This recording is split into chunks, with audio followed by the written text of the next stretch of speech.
오늘 룻기하고 다음 주에는 이제 마무리하고요. 룻기를 넘어가서 이제 사무엘상으로 가겠습니다. 오늘은 네 번째 시간인데 특별히 우리가 이제 룻기를 볼 때 적어도 기본적인 어떤 배경 지식은 갖고 있어야 됩니다. 왜냐하면 이게 단순히 뭐 시어머니와 며느리 관계 또는 룻의 관계, 이건 이제 개인적인 문제고요.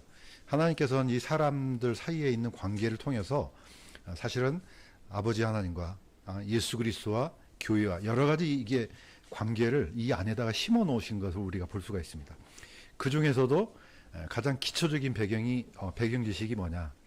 사실 이겁니다. 친족. 이걸 반드시 이해할 필요가 있습니다. 우리가 친족 그러면은 우리나라식으로 생각을 하잖아요. 이거는 이제 성경에서 말하는 친족이 아니에요. 성경에서 말하는 친족은 이런 책무를 해야 되는 게 이제 이스라엘 친족입니다. 그래서 이제 친족법이라고 하는데 이것을 이제 보통 신학자들은 그냥 고엘법이라고 합니다. 이 고엘은 친족이라는 뜻이에요. 영어로는 킨스맨인데, 자, 이게 왜 중요하냐? 이 친족이 반드시 해야 되는 게 사실 이 네 가지 정도로 압축이 됩니다. 첫째는 피해 복수. 그러니까 어떤 친족이 사로잡혀 갔어요. 또는 고난을 당했어요. 그러면 반드시 쫓아가서 그 친족을 괴롭힌 사람을 심판해야 되는 겁니다. 이게 하나님의 공의의 측면에서 이걸 이제 뭐 성경에서는 뭐 단어가 없지만은 어쨌든 피를 흘린 사람에 대한 복수를 해줘야 돼요. 이게 친족이 해야 될 일이에요. 두 번째는 친족이 사로잡혔어요. 그럼 구출해내야 돼요. 그러니까 이건 이제 구원이죠. 그러니까 우리가 아브라함하고 롯하고 관계에서 롯이 사로잡혀 갔잖아요. 그러니까 집에서 기르던 318명을 데리고 가서 구해내지 않습니까? 이게 친족이 해야 될 일입니다. 그다음 세 번째는 이거는 이제 우리나라식으로 또는 현대 법으로 생각하면 안 돼요. 이걸 이제 계대 결혼이라 하는데 장남이 결혼을 했는데 죽었어요. 그러면은 아직 아이가 없으면은 사실 그 동생이 그 형의 자리를 대신해서 이 형수가 결혼을 해야 돼요. 오늘날의 윤리나 결혼 제도로 생각하면 안 된다 그랬죠. 성경에 있는 법이에요. 왜냐면은 이 장손의 대가 끊어지면은 그 집안이 생명이 끝나는 거예요. 그러니까 이걸 누가 해주느냐? 친족이 하는 거예요. 그 다음에 네 번째는 토지를 팔았어요. 먹고 살 게 없어서.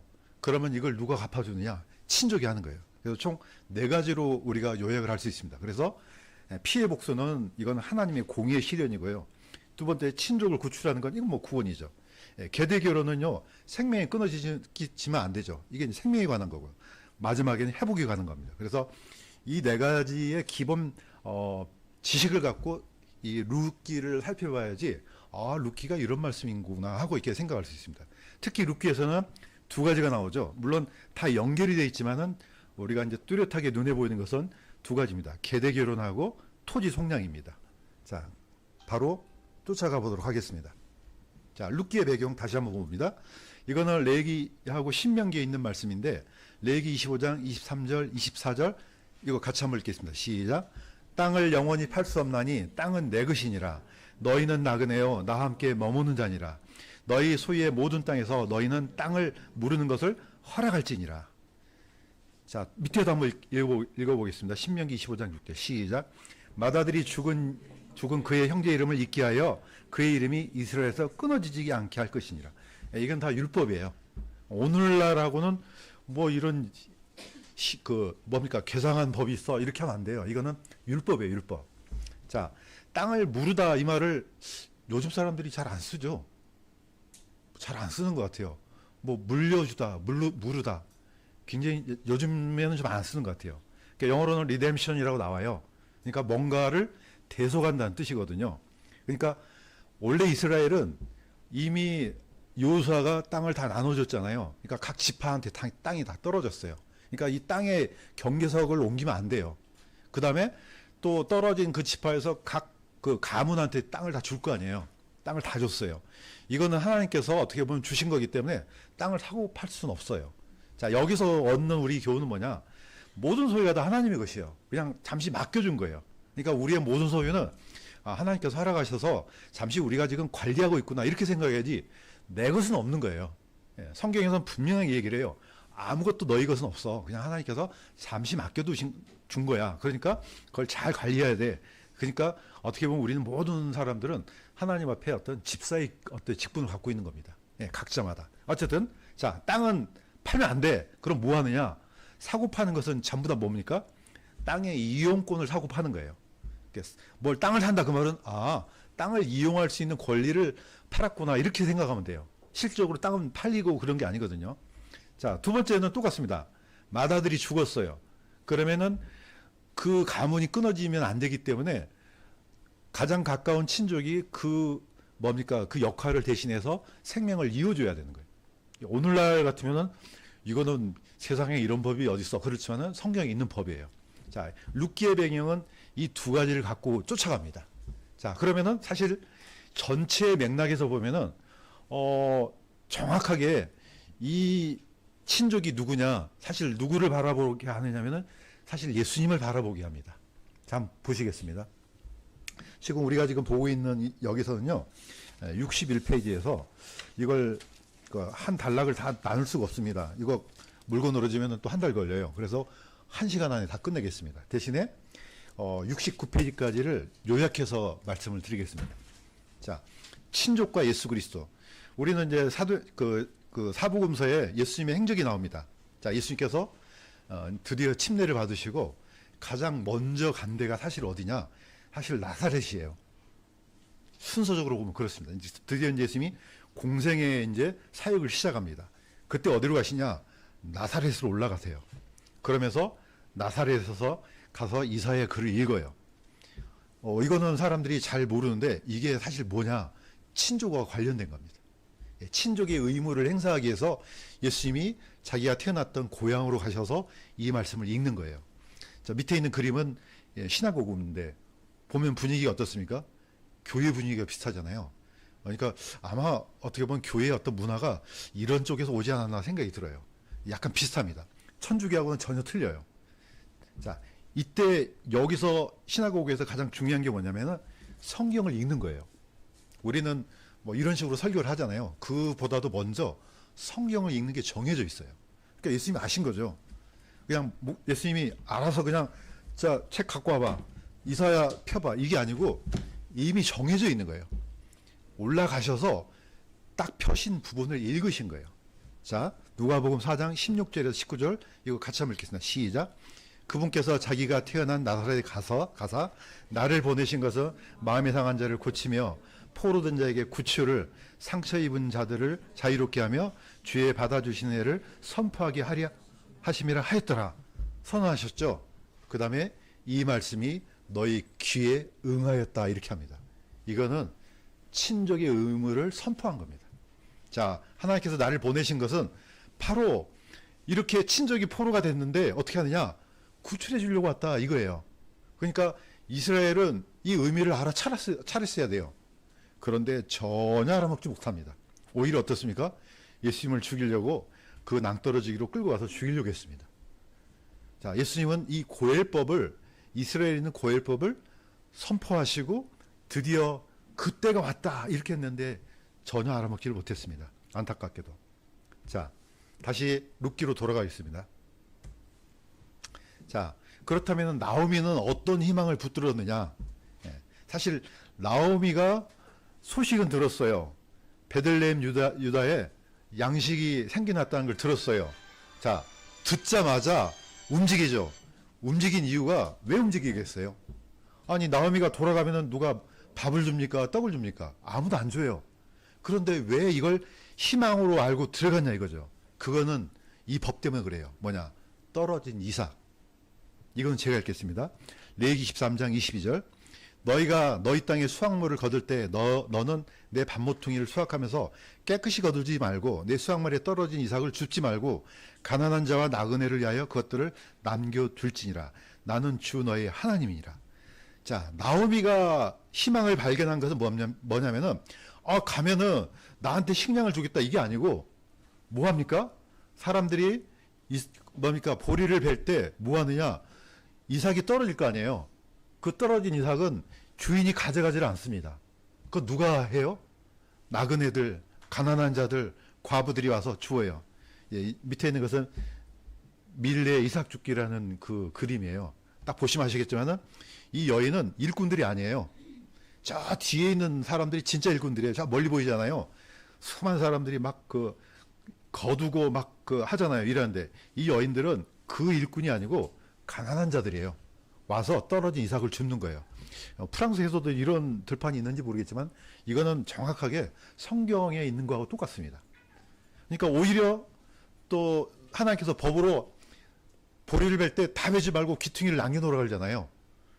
그거는 이유는 뭡니까? 바로 이 나그네들, 없는 사람들, 이 사람들이 혹시라도 굶어 죽지 않게 해서 하나님께서 베풀어 주신 이 긍휼이죠. 자, 나오미는 이걸 발견한 거예요. 아, 고향으로 가면 지금쯤이면 추수철이니까 내가 죽을 수 있는 이삭은 있겠다. 이러니까 쫓아간 거예요. 결국 뭘 발견한 겁니까? 이게 바로 희망이에요. 아, 거기 가면 이삭이라도 죽겠다. 그런데 이 모압 땅에서는 이삭도 없는 거예요. 어떻게 보면 우리 이방인들 편에서는 노트북 소리는 없는데요. 네. 자, 어쨌든 이방인들 편에서는 이걸 이해를 못하지만은 하나님의 백성들 편에서는 놀라운 소식이에요. 복음도 똑같습니다. 왜 똑같으냐? 사실 이방인들 편에서는 이 복음은요, 떨어진 이삭이에요. 이걸 쫓아가는 겁니다. 우리는 당연히 받을 그런 빵을 얻는 게 아니고 떨어진 부스러기를 먹는 거거든요. 이 마음이 되면은 얻을 수가 있습니다. 자, 이제 단계를 뛰어넘겠습니다. 자, 나오미하고 이 룻의 관계, 이 관계를 우리가 약간 이해할 필요가 있습니다. 왜 이해하느냐? 나오미는 어찌하든지 자기를 쫓아온 이 룻을 살려야 돼요. 살리는 방법이 딱 한 가지밖에 생각이 안 난 거예요. 누구냐? 그 보리밭을 갖고 있었던 그 보아스하고 결혼시키는 거예요. 자, 이게 왜 필요한 거냐면은 만약에 룻이 이 상태로 죽게 되잖아요. 그러면은 룻은 공중에 붕 떠버려요. 왜냐?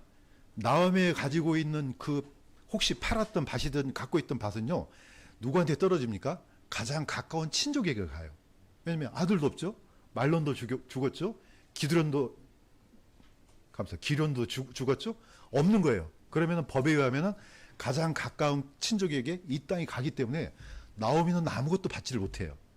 그럼 안 되잖아요. 그래서 나오미가 생각한 게 뭐냐? 룻을 살려야 돼. 어떻게든지. 그래서 어떻게 합니까? 보아스와 결혼을 시키려고 하는 겁니다. 자, 반면에 룻의 입장에서는 어떤 거예요? 룻은 그 시어머니를 살려야 돼요. 그러니까 어떻게 해요? 어떻게든지 룻하고 결혼해서 자기 어머니를 봉양을 해야 되는 거죠. 이 두 가지 이해관계가 맞아 떨어진 겁니다. 그러니까 나오미가 어떻습니까?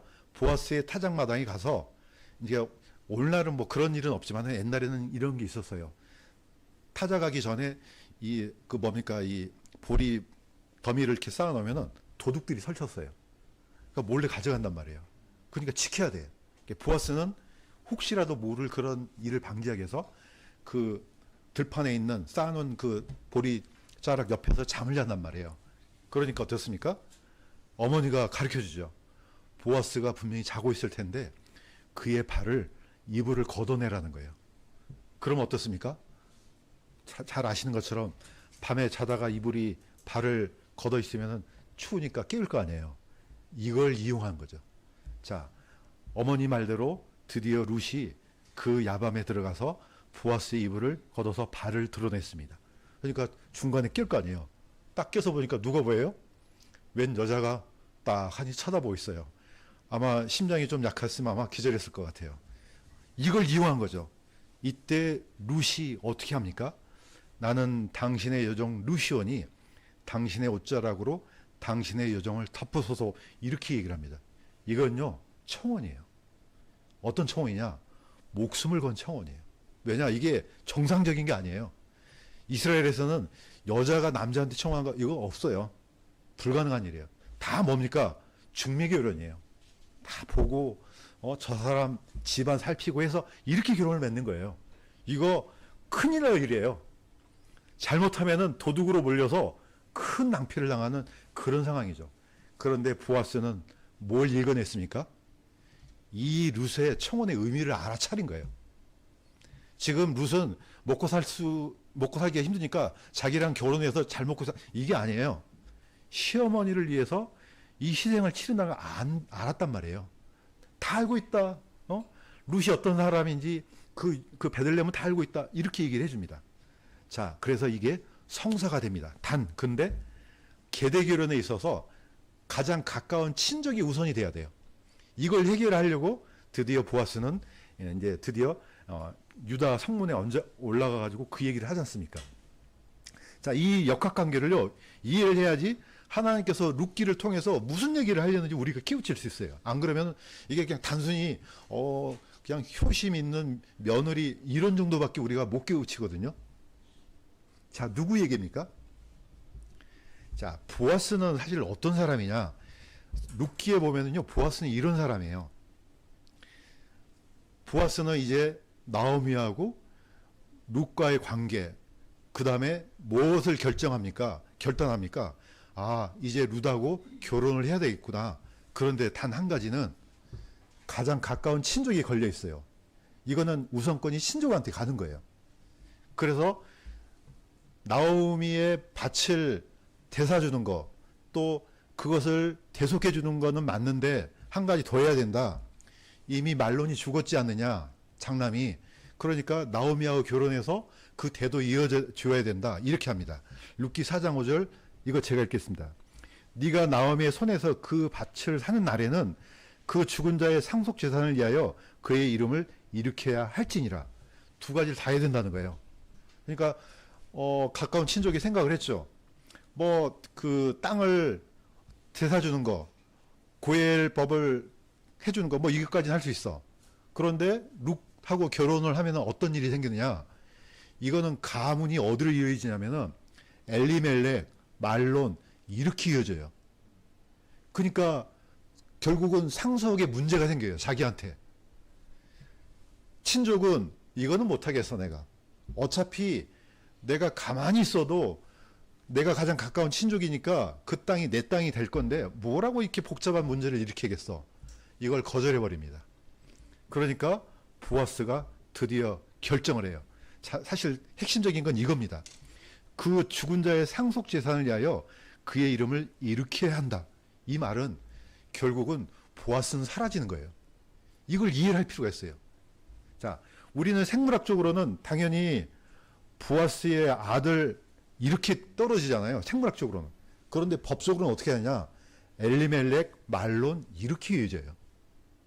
그러니까 어떻습니까? 보아스는 완전한 희생자예요. 자, 보세요. 드디어 이제 보아스가 이걸 공포를 합니다. 자, 성문에서 룻기 4장 10절에 되어 있습니다. 내가 죽은 자의 이름이 끊어지지 않게 하였으니 너희가 이날 증인이 되었느니라. 이건 결혼 문제가 아니에요. 이미 나오미는 후손을 가질 수가 없어요. 끝났어요. 그렇지만은 보아스가 룻하고 결혼함으로써 어떤 일이 생기느냐? 이 대가 이어지는 겁니다. 자기 남편 엘리멜렉, 자기의 죽은 아들 말론, 그 다음에 어떻게 이어지느냐? 보아스의 아들로 되는 거예요. 그러니까 보아스는 생물학적인 아버지는 되지만은 이 가문의 혈통은요 이렇게 이어져요. 지금 보아스가 이렇게 선언해요. 죽은 자의 이름이 끊어지지 않게 했다. 다시 말해서 말론의 그 지위를요 대신하는 거예요 이게. 그러니까 어떻습니까? 룻기 4장 17절에 보면은 이렇게 기록되어 있습니다. 이건 같이 한번 읽겠습니다. 시작. 이웃 여인들이 나오미에게 아들이 태어났다 하여 그의 이름을 오벳이라 하였는데 그는 다윗의 아버지 이새의 아버지니라. 성경에는 생물학적인 이런 혈통을 했지만은 나오미 입장에서는 누구의 혈통이에요 이게요? 엘리멜렉의 혈통이에요 이게. 그러니까 보아스는요 다 버린 겁니다. 다 버린 거예요. 그러니까 나오미에게는 후손이 생길 수가 없어요. 그런데 여인들이 뭐라고 합니까? 나오미에게 아들이 태어났다. 이 말은 나오미한테 손자가 생겼다 이거예요. 이미 죽었는데 대가 끊어졌는데 이 말은 그 혈통이 그대로 이어져서 보아스의 아들인 오벳이지만 동시에 누구의 아들도 됩니까? 말론의 아들도 되는 겁니다. 이렇게 해서 오벳, 이세, 그 다음에 다윗 이렇게 되는 겁니다. 그러니까 다윗의 혈통을 딱 보면요, 이미 끊어진 혈통이에요. 그런데 어떻게 되살아납니까? 보아스 때문에 되살아나는 거예요. 이거는 완전히 예수 그리스도의 완전한 희생하고 딱 결합이 딱 됩니다. 사실 우리는 혈통이 뭐 어디 있습니까? 제가 지난주에 저도 모르게 자랑 삼아 김술왕의 혈통이라 했는데, 이방인들이 혈통이 어디 있어요? 예수님이 뭐라 그랬습니까? 개들에게 던지는 것이 마땅치 않다 그랬어요. 사실 하나님께서 봤을 때 이방인들의 혈통은 다 개예요, 개. 이걸 인정해야 돼요. 유일하게 하나님께서 인정한 혈통은 다윗의 혈통밖에 없습니다. 그런데 끊어진 혈통이 누굴 통해 되살아납니까? 예수님을 통해서 되살아나는 거예요, 이게. 그래서 우리가 하나님의 가족이 되는 겁니다. 누구 때문에요? 예수님 때문에요. 사실 이 라인도 오벳, 이세, 다윗의 혈통도 누구 때문에 되살아납니까? 보아스 때문에 되살아나는 거예요, 이게. 그러니까 이거는 위대한 혈통이 되는 거죠. 자, 연결고리, 왼쪽에 있는 연결고리는 다 끊어졌죠. 엘리멜렉도 죽고 말론도 죽고 기련도 죽었어요. 완전 다 끊어졌어요. 근데 이 직분을, 이 직위를 누가 대신합니까? 보아스가 대신하는 거죠. 보아스가 연결시켜주는 거예요, 이걸. 그러니까 이 라인이 끊어지지 않고 어디까지 쭉 이어집니까? 예수 그리스도까지 이어지는 겁니다, 이게. 자, 바로 이 모든 것을 한꺼번에 해결할 수 있는 또 무언가가 있어요. 그게 뭐냐? 그게 바로 희년이에요. 자, 희년은 단순한 절기가 아니에요. 레기 25장 9절에서 10절 같이 한번 읽겠습니다. 시작. 너는 일곱째 달 10일 그 속죄일에 나팔을 크게 불지니라. 너희는 그 50째 해를 거룩하게 하여 자유를 선포하라. 그것은 너에게 희년이 되리니 너희는 각각 자기 소유로 돌아가고 각각 자기 가족에게 돌아갈지니라. 아, 이거는 정말 미스터리예요. 이 희년은 히브리어로는 요벨이라고 합니다. 요벨이라는 뜻은 양각 나팔이라는 뜻이에요. 정확하게 말하면 양의 오른쪽 뿔이에요. 이것을 언제 부느냐? 희년 50번째 해에 속죄일에 크게 불어요. 예수님께서 나사렛에 가셔갖고 희년을 선포하셨어요. 자, 이스라엘은요, 절기도 보세요. 뭐 6월절부터 시작해서 저기 뭡니까? 장막절까지는 잘 지켰어요. 그런데 지키기 어려운 게 뭐냐? 안식년이에요. 6년 동안 농사를 짓고 7년 동안 땅을 쉬게 해야 돼요. 내가 농부를 하면요, 이거 굉장히 힘들어요. 이거 쉬운 거 아니에요. 그래서 비료가 나온 거 아니에요. 어떻게든지 땅의 효력을 유지시키기 위해서 수많은 비료를 만들잖아요. 세상에 어떤 이 농부가 7년 때 그 농토를 쉬게 합니까? 이거는 지키기 힘들어요. 그러면 50번째 해에 쉬는 건요, 이건 거의 불가능해요.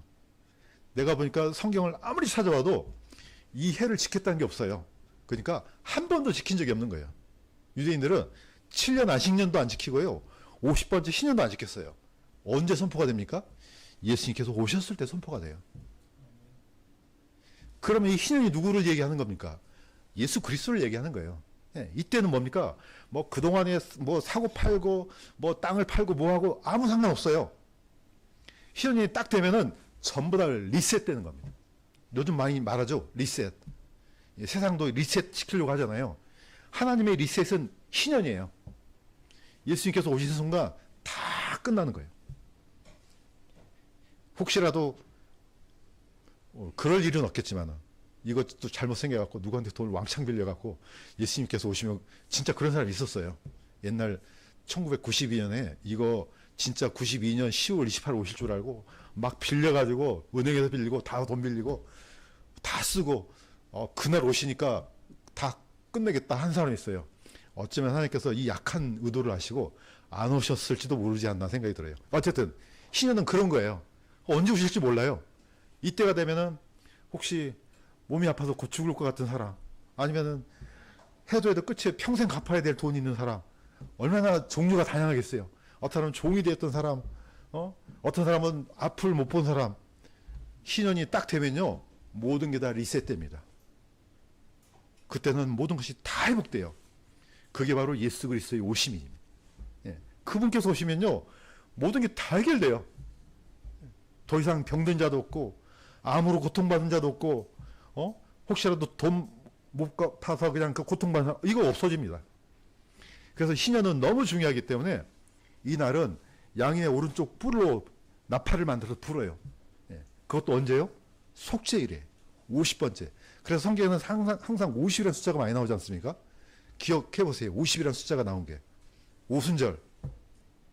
그 다음에 요수아가 몇 번 돌았습니까? 여리고성을 49번 돌고 마지막에 50번째 들어갑니다. 77절. 구약성경에는 항상 77에서 49를 만들어내잖아요. 그 다음에 처음으로 돌아간 게 50이에요. 그래서 항상 50은 처음을 가리키는 숫자입니다. 대단히 중요한 거죠. 자, 이제 마무리하겠습니다.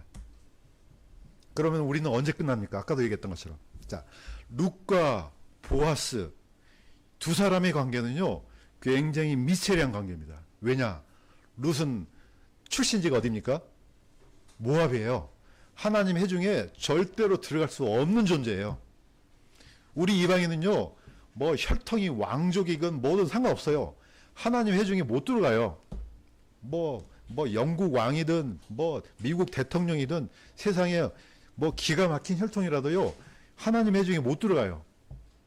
아까도 얘기했던 것처럼 거기에 들어갈 수 있는 자격을 얻을 수 있는 것은 누구밖에 없습니까? 예수 그리스도의 혈통으로 이어받는 거, 이것밖에 없는 겁니다. 자, 룻은 놀랍게도 모한 여인인데 요단강을 건너서 보아스와 결혼하게 돼요.